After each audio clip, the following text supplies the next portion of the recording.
কাছে দিয়ে নেপালের কাছে দিয়ে না শুরু হয়ে গেল 5টি কাঁচামরিচ খাওয়ার কম্পিটিশন। এই কম্পিটিশনে আছেন আমাদের ম্যাডাম। উনি যদি জিততে পারেন তাহলে পাবেন 1000 টাকা, আর যদি হেরে যান তাহলে সারা রাত পার্টি পার।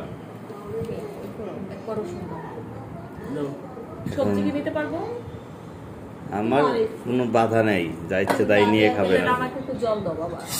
আমি সবই দিতে রাজি আছি, কিন্তু 5টাই নিয়ে নিছে।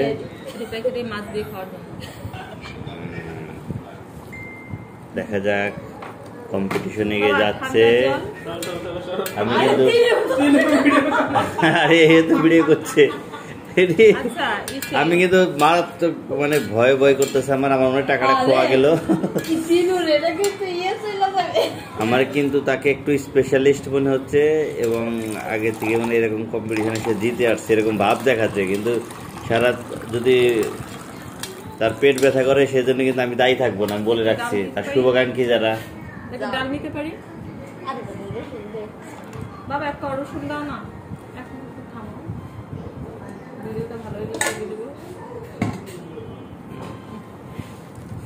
তুমি আর জীবনে অমিত ইসে নিপা 2000 টাকা নেয়, কারণ ওর সাথে এই লাস্ট আর এই ফার্স্ট বাজি 2000। আচ্ছা তুমি করা লাগবে, বাকরও খাওয়া লাগবে, সব খাইতে হবে টোটাল। ওকে ডিয়ার, একটু ওয়েট করো, রসুনটা এনে লো। ওকে জানু, কম্পিটিশনটা এগিয়ে যাচ্ছে। বাবু তাড়াতাড়ি আসো। আই খুকু আয়, দাঁড় চালাস না তুই। এই মুহূর্তে দেখ বেটা, কম্পিটিশন সেই রকম চলে যাচ্ছে। মরিচ ভাত, এটাকে বলে মরিচ ভাত। সেখানে তার ভাইগিনা তাকে হেল্প করতেছে, তাকে 2 কোয়া রসুন দিয়ে দিল। এই গন্ধে তো থাকা যাবে না এলাকায়। এই ভাইগিনা তার পক্ষে, সব আমার বিরুদ্ধে। দেখা যাক আমি কি করি। ওরে যদি জলে, বাথরুমের জায়গায় ক্লিয়ার রাখো, সরাসরি রাস্তা সারা মাপো। কষ্ট করে খাইতেছে। আমছে না রে ভাই, এটা কি ধরনের কথাবার্তা? তুই খাইয়ে ছাড়বে নাকি রে? ওই ভাই আমার 1000 টাকা গেল, কার কাছে দিছিলাম? ওরে ভাই তো খাই ফেলাই যাচ্ছে। না ভাই, এরকম তো ঝামেলা হবে না, এই কম্পিটিশন হবে না। তুমি ডাল নিছো কেন, তুমি নিছো কেন, অন্য কিছু নিছো কেন? তো হবে না, এই ধরনের কাজ করলে হবে না, তাই না? আমি হবে। আরে চোখ মুখ তো লাল হয়ে গেল গা। এই ধরনের কম্পিটিশন করা ঠিক না তো, স্বাস্থ্যের জন্য হানিকর। টাইমের কোনো ব্যাপার আছে? না, সারা রাত খাওয়া যাবে। এটা খেয়ে ফেললো তো। আমার নিকটের দিকে তাকাইও।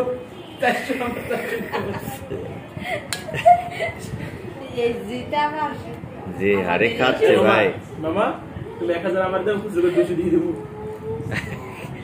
আমি জীবনে কোনো বাজি হারি নেই, এই প্রথম কি আমার বাজি হারতে হবে? এ আমার দেখা লাগলো জীবদ্দশা। আমি তো ভাবছি যে সে 1টাই খাইতে পারবে না, সে 5টা খেয়ে ফেললো। ও মাই গড, আমি হেরে যাচ্ছি বাবা। আমি তো হেরে গেলাম। আরে তো জিতে গেল।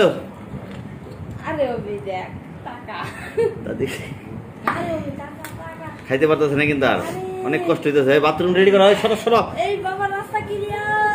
এ তো কাঁচামরিচ তো রে, আর পারতেছে না। তুই আবার এখানেই যাচ্ছিস কেন বেটা?